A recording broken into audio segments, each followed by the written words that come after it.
Have you ever stopped to think that true wealth is not about showing off, but about being happy with what you have? In today's video, we will explore how maintaining a low profile can bring you more satisfaction and less stress. So, get ready, because this topic might generate some opinions. There are clear reasons, both psychological and logical, for not flaunting wealth. I will explain and list 5 reasons why appearing to have less money can be a smart decision. I'm not talking about actually looking poor, but rather about avoiding ostentation.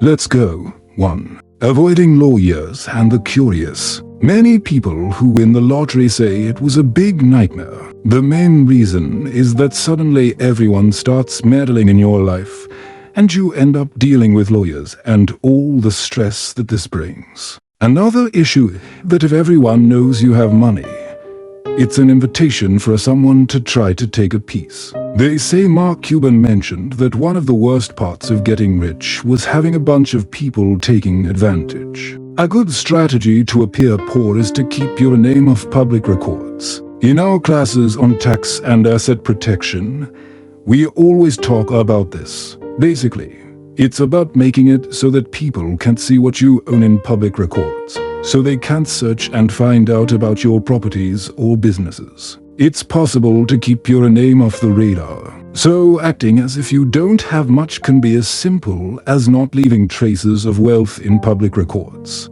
You may have assets, but the idea is to avoid having lawyers and the curious keeping an eye on you too. Saving money? Believe it or not, this can help save money. There are several studies analyzing the psychological effect of living in certain neighborhoods and how this can affect your well-being. If this bothers you, let me know in the comments why, but it's what the research shows. People who try to keep up with their neighbors are generally not as happy as those who don't worry about it. So, if you don't jump on the consumption bandwagon of your social group, like if you start making some money, but decide not to move to a fancy neighborhood or avoid the pressure of having the same luxury rise as your neighbors, it's beneficial. Constantly thinking, wow, my neighbor has a Rolls and a Lamborghini can create a lot of pressure. Even if you end up buying those things, you won't feel happy because you're trying to compete with someone, looking more at others than at yourself. It sounds a bit crazy, but there are many studies confirming this. Therefore, living in a simpler way and without the need to appear rich really makes you happier. And studies say so. 3. Avoiding opportunists. Number 3. The opportunists. And don't think I'm talking about your partner, but rather about people who suddenly want to be your friends just because they realize you have money. I can share my own experience. When I sold a business, there was an announcement in the press, and suddenly it seemed like all the financial planners in the world decided they were my best friends and had the best ideas about how I should spend my money. This is exactly what you want to avoid by maintaining a more discreet profile. Of course, there are situations that you can't control, like in my case, which was a business sale, right? But I can protect myself by keeping a low profile on public records, so I don't attract people who are asking questions or trying to find a way to take advantage of my money. I'm always surprised when I see someone calling themselves an angel investor and broadcasting it around. And when I talk to these guys, they always mention business fatigue because they're being approached all the time. Then I say, that happens because you exposed yourself as an angel investor publicly. You basically raised a flag saying, I have money, and I'm willing to spend it on anyone with a cool idea. There's no way not to be approached. The best solution is to put some protection around you, either by partnering with professionals or keeping your name off public records so you aren't targeted by that kind of people. 4. Avoiding stereotypes. Number 4.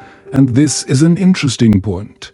We want to stay away from stereotypes, and this really happens. I hear a lot of wealthy people say, I didn't change, but my friends changed and started treating me differently. Often, there's not much you can do about it. You can recognize this and decide, hey, I won't show my wealth in front of others. I don't want them to feel bad because I have something they might not have. Some of you who already have money know how it is. If you had friends before getting rich and owe it them, you need to be careful with what you do. For example, if you go to a dinner and see a $400 bottle of wine, for you it might be normal, but for someone else it could evoke feelings of inferiority. Plus, there are those who look at you and say, oh, you're one of those guys. So, it's good to dress more simply.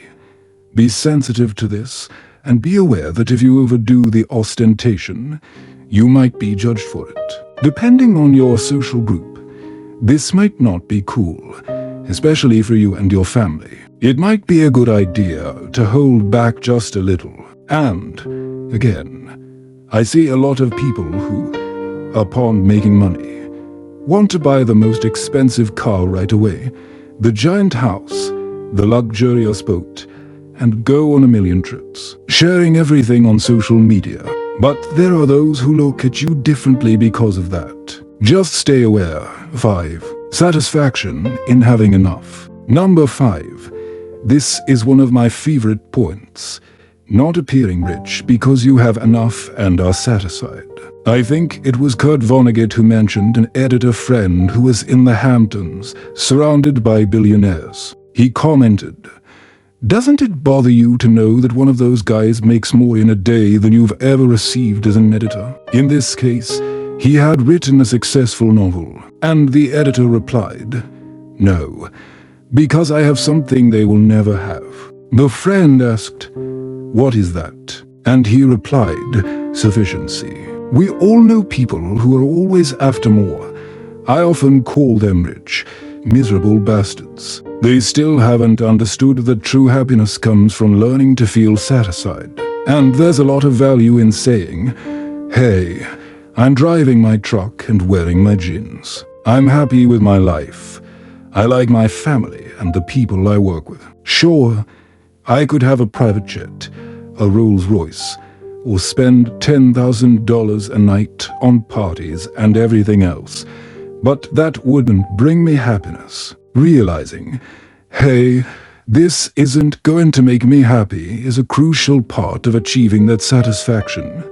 Conclusion. In summary, choosing not to flaunt wealth can be a wise decision that brings not only protection from unwanted interests and stereotypes, but also promotes a more authentic and satisfying life.